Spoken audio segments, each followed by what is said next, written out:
And that's how I look at it. What makes him get more respect than me? You my next door neighbor, you know what I tell him? You got yours from your family. I got mine from the ground up, from hard work and dedication. Floyd Mayweather is one of the greatest ever. He's a brilliant defensive fighter. His speed, his boxing savvy. He's just a savant. He's just something special, no question about it. But I gotta look at the Sugar Ray Leonards of the world. Floyd's way is safe. Not in a punk, but it's like the safe way, like nothing ain't gonna go wrong. But that's how he fight. That's his characteristic. StephenASmith questioned Floyd Mayweather's legacy, boldly declaring that Terence Crawford could defeat him. Smith insisted that Mayweather is not the greatest fighter of all time, despite Floyd's own claims, and argued that Sugar Ray Leonard stood on a far higher pedestal. He went further, suggesting that Mayweather's most significant victories came at lightweight, while his performances at the higher weight classes fell short of true domination.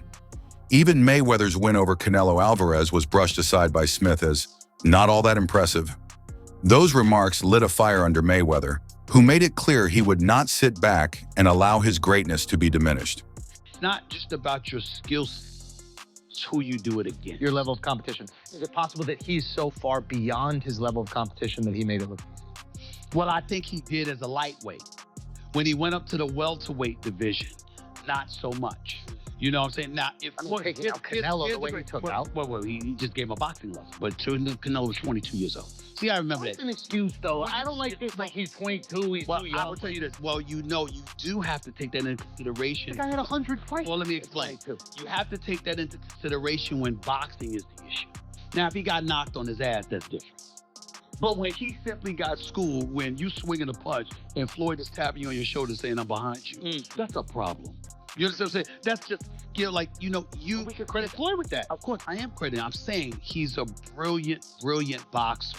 You know, this Floyd knew how to move before you even threw the damn punch. You see what I'm saying? You got to be a veteran to know how to overcome that. You can't put a novice into the ring with Floyd Money Mayweather. Yeah. You understand? He's going to school you. Yeah. What I'm saying to you is that if you want to make an argument on Floyd Money Mayweather's half, which I'm not summarily dismissing, I would tell you it's this. Floyd Money Mayweather was undefeated for the last half of his career with one. He constantly broke his hand. Yeah. He constantly broke his hand. Dawoud Bay delivered a thoughtful breakdown of the Floyd Mayweather-Terence Crawford debate in the wake of Crawford's commanding victory over Canelo Alvarez. While admitting that, as a fan, he might lean slightly toward Crawford in a fantasy matchup, Bay urged for balance in the conversation. Crawford's triumph over Canelo was undeniably extraordinary, prompting many to claim it surpassed anything Mayweather had accomplished. But Bay reminded listeners that Floyd himself had once schooled Canelo in their bout, at a time when Alvarez was still developing as a fighter. He emphasized that it would be unfair to dismiss Mayweather's greatness in favor of Crawford, since both men brought their own unique brilliance to the sport. In Bay's view, the truth lies in the middle. Crawford deserves immense credit for dismantling today's version of Canelo, but Mayweather's masterclass against a younger Canelo was just as historic and equally deserving of respect. That Bud goes about it a little bit better than Floyd, and this thing. Floyd will like, when Floyd fought Canelo, he was standing right there. He wasn't running and all of that. He wasn't doing all of the stuff that they say, oh, runner, Mayweather's a runner. He wasn't doing that versus Canelo. He was right there. Because I can't even really remember Canelo catching him like that, like with nothing. With Bud, I could remember Canelo catching Bud a couple times, but Bud like gave him the, all right, put your foot out, what's up? Boxing turn, boxing turn, boxing turn.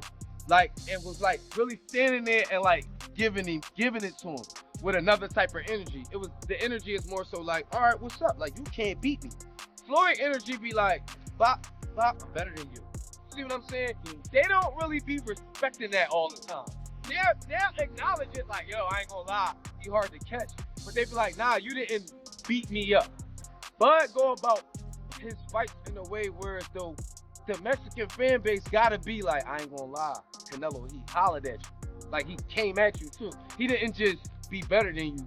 He was better, and then he was like, all right, I'm gonna come at you. And I think they really respect that. Shit, I respect it. I don't think it's not. I think the less you get hit, the better. I'm always going to take it that way. So, you know what I'm saying? As a boxing fan, the kind of boxing fan that I am, I would have leaned toward Floyd's performance, but Bud's performance was like, if I'm a casual fan, I'd rather watch the way Bud do. Trainer Boosie Enis spoke with passion about Terence Crawford's place in boxing history, firing back at critics who downplay his achievements. Enis insisted that Crawford has consistently proven himself as one of the greatest of his era, noting that he never shied away from risk or avoided dangerous opponents. In fact, Enis argued, Crawford thrives when the stakes are highest, a quality that sets him apart from many of his contemporaries.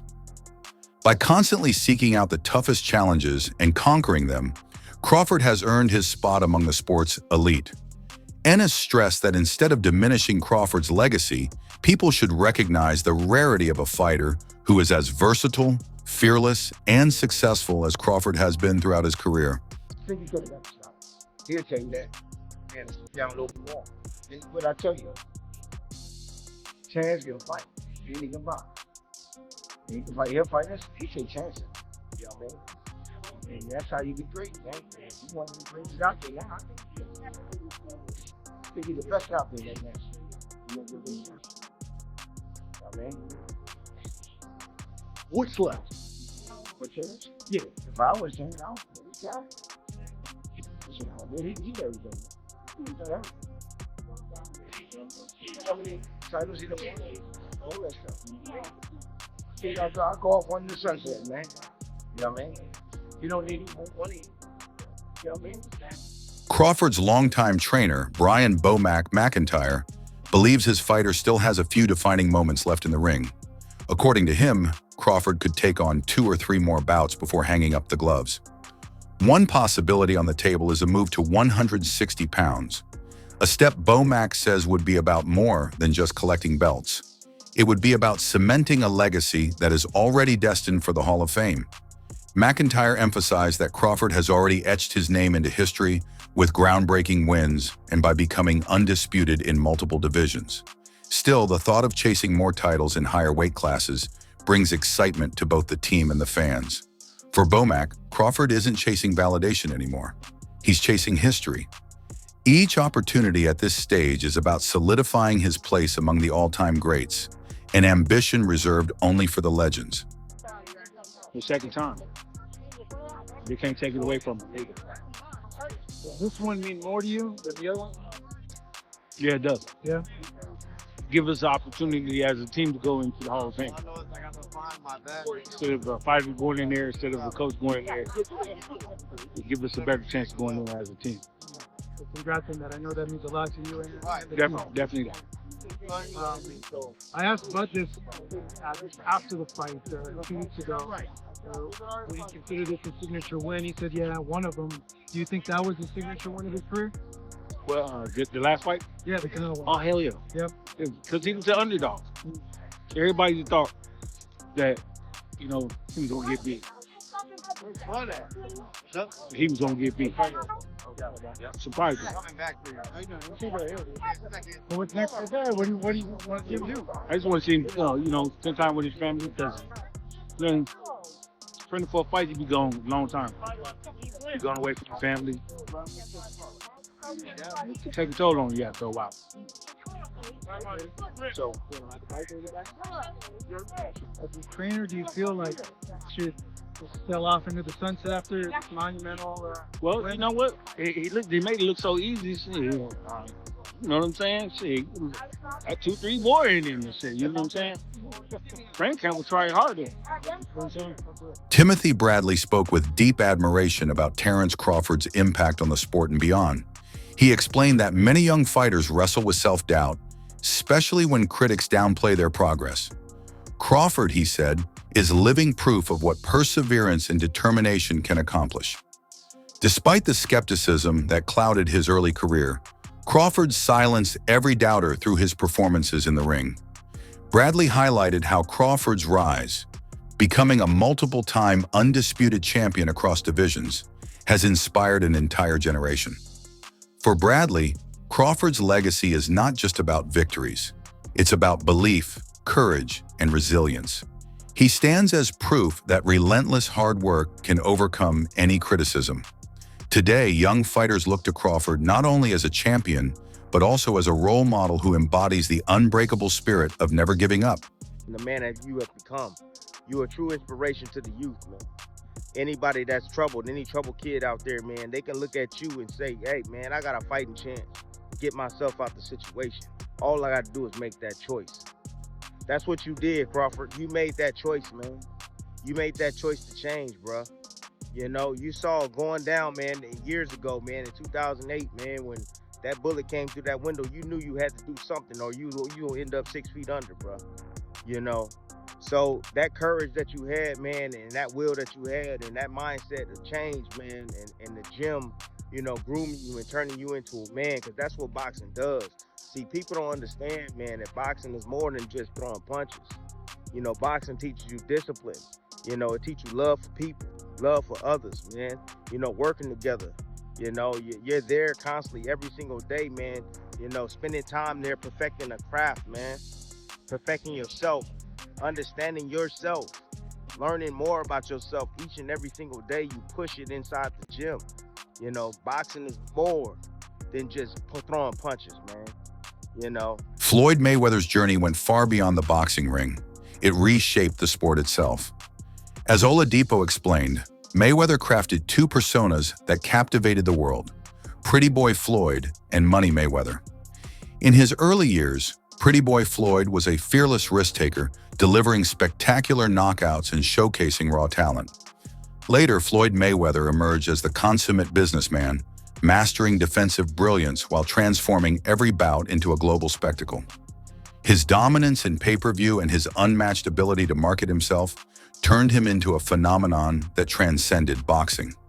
Oladipo credited Mayweather's genius not only inside the ropes, but also outside of them, noting that he pioneered a business model modern fighters still chase today. By blending technical mastery with entertainment, Mayweather became more than just a champion. He became a cultural icon and the architect of boxing's new economic era. Sorry. He's a genius. He is fucking... You know, when I get bored, today's crop of boxers, and Terence, to be fair, has kind of helped me out of my boredom. But sometimes I just go on YouTube and I watch the 24/7s and then I watch the fight. I'm not joking, I watch the whole fucking episodes and then I watch the fight. And my guy is a genius. A genius. There will always be an argument, oh, he should have fought that person then, and I get it. I get it, right? It's kind of the argument you can't throw at Muhammad Ali, right? You can throw that argument at Floyd. But dude, unbeaten is unbeaten. Unbeaten is unbeaten. Multi-weight world champion is multi-weight world champion. Do you know what I mean? I've never seen a boxer so like, I'm gonna work you out, and then when I work you out, you're done. Shall I repeat that? I'm gonna work you out, and when I work you out, you're done. And Floyd had this thing where first 2 rounds, you think, oh shit, this guy's in this fight, you know, and then he works you out. Then he works you out. Floyd, Pretty Boy Floyd was better than Money, but Money Floyd had obviously the fights, right? Despite Terence Crawford's stunning victory over Canelo Alvarez, debate over his future has intensified. Some insiders, including voices within his own camp, believe retirement should be on the table now, arguing that Crawford has nothing left to prove and that stepping away would protect a legacy already etched in history. Supporters point to his unmatched resume, saying his greatness is secure regardless of what comes next. Yet critics continue to downplay his win and insist he should bow out before time or risk tarnishing his reputation. That tension has split opinion. On one side calls for retirement. On the other, a belief that Crawford still has plenty to give. His recent performances show no signs of decline, and fans are eager to see him in more marquee matchups. Whatever decision Crawford makes, one truth is undeniable. His place among boxing's all-time greats is already beyond dispute. The fact that Terence Crawford did what he did against Canelo Alvarez, Terence Crawford made himself the face of boxing, and he made it look easy. He made the Errol Spence fight look easy. that was supposed to be the toughest test of his career. I thought it was. The whole world thought it was. It was the easiest fight he's had at welterweight. I thought, and I've been saying for years that he's going to easily beat Canelo Alvarez. And he did. But many people expected Canelo to knock him out. That wasn't the case. With that said, now people are trying to throw 38.